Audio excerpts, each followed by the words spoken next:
সুপ্রিয় সুধী, আপনারা যেখান থেকে আমার এই ভিডিও দেখছেন, আমি আপনাদের সকলকে জানাচ্ছি আন্তরিক অভিনন্দন, শুভেচ্ছা। আজকের আমার এই ভিডিওটি 1975 সালের এই 7ই নভেম্বর সিপাহী জনতার বিপ্লব এবং সংহতি দিবস। আমি এই 7ই নভেম্বর বাংলাদেশে সংগঠিত হবার পেছনে যে কতগুলো প্রেক্ষাপট রয়েছে এবং কতগুলো স্টেপ রয়েছে, যে স্টেপগুলি একের পর এক সংগঠিত না হলে হয়তো 7ই নভেম্বর সংগঠিত হতো না। যদি সেই 7ই নভেম্বর সংক্রান্ত বিষয়ে কিছু বলতে চাই, তাহলে আমাকে সেখান থেকে আংশিক আপনাদের টাচ দিতে হবে, না হলে হয়তো আপনারা সম্পূর্ণরূপে আপনারা বুঝতে পারবেন না, এবং এটি একই সাথে করা সম্ভব নয় বলেই আমি পার্ট করে এই ভিডিওটি উপস্থাপন করব। তো আজকে আমি শুরুতে যেই অংশটি আপনাদের সামনে তুলে ধরতে চাচ্ছি তা হচ্ছে 1975 সালের 15ই আগস্ট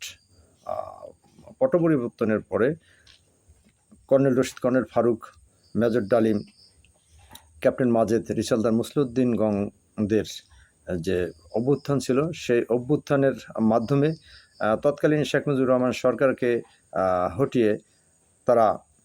শেখ মুজিবুর রহমানের মন্ত্রিসভার প্রভাবশালী মন্ত্রী এবং তার পরিবারের অত্যন্ত ঘনিষ্ঠ জন খন্দকার মোশতাক আহমেদ, যার সাথে বিপ্লবীরা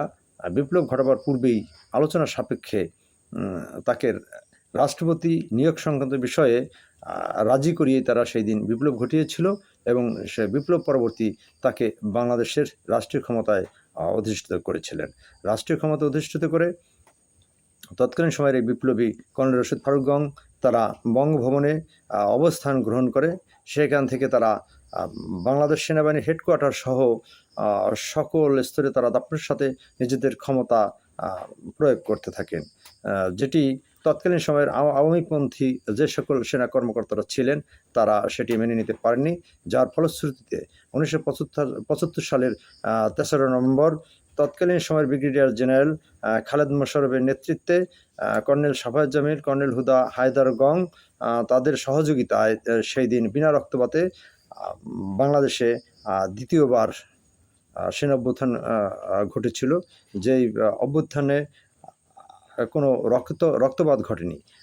এবং রক্তপাত না ঘটিয়ে তৎকালীন সময়ের বাংলাদেশের সেনাবাহিনীর সর্বাধিনায়ক মেজর জেনারেল জিয়াউর রহমানকে ঢাকার ক্যান্টনমেন্টে নিজ বাসায় বন্দি করে তার কাছ থেকে রেজিগনেশন লেটার লিখিয়ে নিয়ে তারা খন্দকার মোশতাক আহমেদের কাছে সরাসরি বঙ্গভবনে চলে যান। সেখানে গিয়ে খন্দকার মোশতাক আহমেদকে দিয়ে তৎকালীন ব্রিগেডিয়ার জেনারেল খালেদ মোশাররফ তিনি বাংলাদেশের সেনাবাহিনীর সর্বাধিনায়কের পদটি গ্রহণ করেন এবং তার কাঁধে সেই বেজটি রাষ্ট্রপতিকে দিয়ে পরিয়ে নেন। এই ছিল প্রাথমিক পর্যায়। এমনিভাবে খন্দকার মোশতাক আহমেদকে তিনি চাপ প্রয়োগ করতে থাকেন যাতে করে তাকে 3 বাহিনীর প্রধান হিসেবে নিয়োগ প্রদান করা হয়, কিন্তু খন্দকার মোশতাক আহমেদ সহ তৎকালীন সময়ের আরও কিছু সামরিক কর্মকর্তা এবং তার নিয়োগপ্রাপ্ত সেনাবাহিনীর chief army staff major general Khalil Rahman এবং সেনাবাহিনী বিষয়ক উপদেষ্টা এমএজি ওসমানীকে নিয়োগ প্রদান করেছিলেন, তারাও সেখানে উপস্থিত ছিলেন এবং তখনকার সময়ের বিমান বাহিনীর প্রধান, নৌবাহিনীর প্রধানরা সেখানে উপস্থিত ছিলেন এবং তারা সকলেই সেদিন এর বিরোধিতা করেছিলেন, কারণ আইনি কিছু জটিলতা আছে এবং তাকে এই মুহূর্তে 3 বাহিনীর প্রদান করা হলে হয়তো কিছু অসুবিধার সৃষ্টি হতে পারে। সে কারণেই সেই দিন তাকে 3 বাহিনীর প্রধান না করে তারা সময়ের ক্ষেপণ করতে থাকেন, কাল ক্ষেপণ করতে থাকেন, যাতে করে আস্তে ধীরে এই মুভমেন্ট ঘুরিয়ে দিতে পারে। সেই পরিকল্পনাই তৎকালীন সময়ের চতুর রাজনীতিবিদ এবং অত্যন্ত খুব বিজ্ঞ রাজনীতিবিদ খন্দকার মোশতাক আহমেদ তিনি তার বুদ্ধিমত্তা দিয়ে সেই দিন তাকে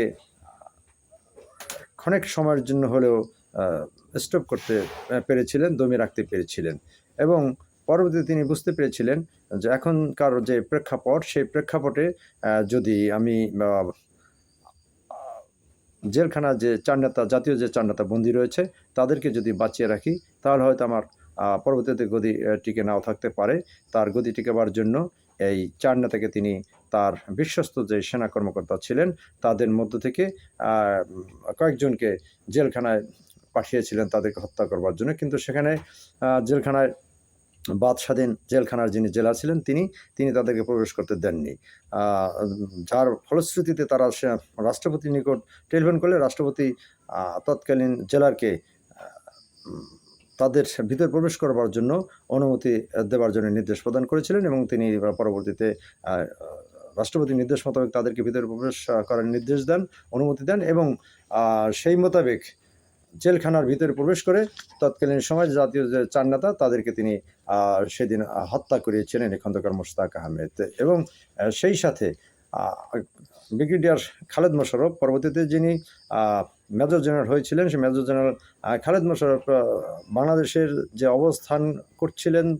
তার পূর্বের যে সকল বিপ্লবী কর্নেল রশিদ ফারুক গং তাদেরকে বাংলাদেশ থেকে বাইরের কোনো দেশে পাঠিয়ে দেওয়ার জন্য চাপ প্রয়োগ করলে 3 তারিখ রাতেই আনুমানিক রাত 10টার পরে 26 জন সেনা কর্মকর্তাকে বাংলাদেশের একটি বিমানে করে থাইল্যান্ডের উদ্দেশ্যে তাদেরকে পাঠিয়ে দেওয়া হয়েছিল। এভাবেই সেই দিন